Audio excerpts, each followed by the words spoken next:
حضرت حسن بصری رضی اللہ تعالی عنہ رو رہے تھے اور کسی نے پوچھا کہ آپ رو کیوں رہے ہیں؟ فرمایا کہ مجھے اللہ کی بے نیازی سے ڈر لگتا ہے، وہ اگر جہنم میں ڈال دے تو اسے کون پوچھنے والا ہے۔ اللہ اکبر۔ تو نیکی کرنے کے باوجود بھی ڈرتا رہے اور اس کی رحمتوں کے لیے ملتجی رہے کہ مالک تیری رحمت سے ہی کرم نوازی ہوگی اور میں راہی جنت ہوں گا۔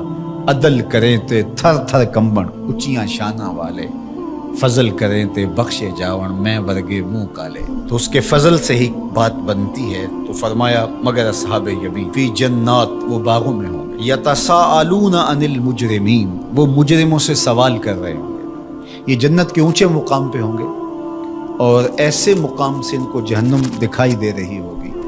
اللہ ان کے قوا اور ان کی صلاحیتوں کو جنت میں فزوں تر کر دے گا۔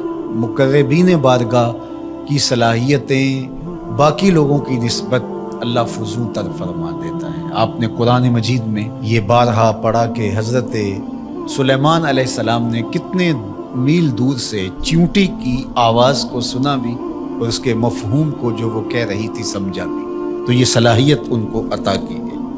اللہ اکبر۔ تو اس طرح جنت کے اندر اہل جنت مجرمین کو دیکھ رہے ہوں گے جو جہنم کی آگ میں جل رہے ہوں گے اور ان سے سوال کریں گے، باقاعدہ ان سے بات کریں گے اور پوچھیں گے ان کو کیا ما سلککم فی سقر۔ وہ انہیں کہیں گے کہ تم جہنم میں کیسے آئے؟ قالوا لم نک من المصلین، وہ کہیں گے ہم نماز نہیں پڑھتے تھے، نماز نہ پڑھنے کا سبب ہوا کہ آج ہم جہنم کا ایندھن بنے۔ ولم نک نطعم المسکین، اور ہم مسکینوں کو کھانا نہیں کھلایا کرتے تھے۔ عبادات یہ اللہ کا حق ہے جو بندے کے اوپر لازم ہے، اور ہم نمازوں کی کثرت اور دیگر اعمال خیر کی بجا آوری سے اپنے معاشرے کے دکھی، لاچار اور مجبور لوگوں سے اپنی نظریں نہیں ہٹا سکتے کہ ہم تو میاں پنج گانہ نماز پڑھتے ہیں، کسی کو دکھ نہیں دیتے، اذیت نہیں پہنچاتے، تکلیف نہیں پہنچاتے، کافی ہمارے لیے۔ تو وہ کہیں گے ہم نماز نہیں پڑھتے تھے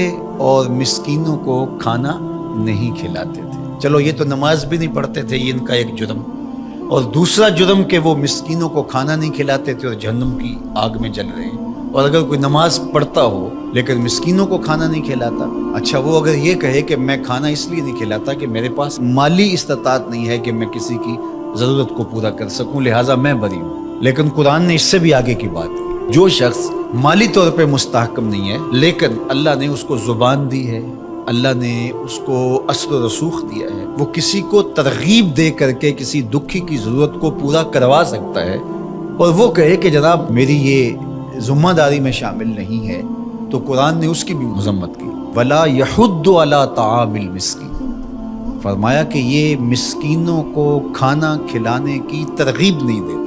اس کو چاہیے تھا کہ وہ امراء کو اس کی ترغیب دیتا اور غرباء کی طرف ان کو متوجہ کرتا، تو اس کا یہ عمل بھی صدقہ قرار پاتا اور اس کا یہ عمل بھی اللہ کی رضا کا سبب اور ذریعہ ہوتا، اور وہ کہتا ٹھیک ہے یہ تڑپتے رہے، میں کیا کر سکتا ہوں، اور میں ان کے لیے کسی کو ترغیب ہی کیوں دوں۔ تو اس کی بھی مذمت کی گئی، اور ایسے نمازیوں کو کہا کہ وہ اپنی نمازیں دکھاوے کی نمازیں پڑھ رہے ہیں، انہیں نماز کے فلسفے سے ہی آگہی نہیں آئی۔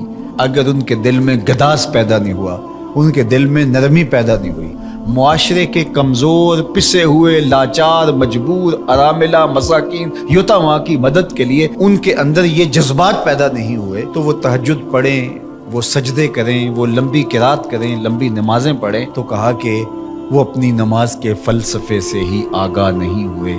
نماز کا عملی نتیجہ یہ تھا کہ وہ ضرورت مندوں کی ضرورت کو پورا کرتے، ان کے پاس اگر مالی استطاعت ہے تو اللہ کے دیے ہوئے اس مال سے، اور اگر وہ مالی استطاعت نہیں رکھتے تو اللہ نے ان کو جو دیگر صلاحیتیں بخشی ہیں ان سے وہ تحریص دلاتے، ان سے وہ ترغیب دیتے، اور ان کے کہنے سے کسی دکھی، لاچار، مجبور کی ضرورت پوری ہو جاتی۔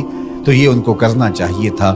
حضرت سیدنا شیخ عبد القادر الجیلانی علیہ رحمہ و رضوان فرماتے ہیں آدھا فقر برہنہ بدن لوگوں کو لباس دینا اور بھوکوں کو کھانا کھلانا، باقی عبادات، نیکیاں، چلے، مراقبے، ریاستیں، یہ جو کچھ ہے یہ آدھا ہے۔ صرف آدھا فقر بھوکوں کو، لاچاروں کو کھانا کھلانا ہے، لوگوں کی ضرورتوں اور لوگوں کی احتیاج میں ان کے کام آنا ہے۔ اللہ اکبر۔ تو درویشی، تصوف، فقر، اس کا آدھا حصہ مخلوق خدا کے ساتھ نرم دلی سے پیش آنا اور ان کی ضروریات کی تکمیل کرنا۔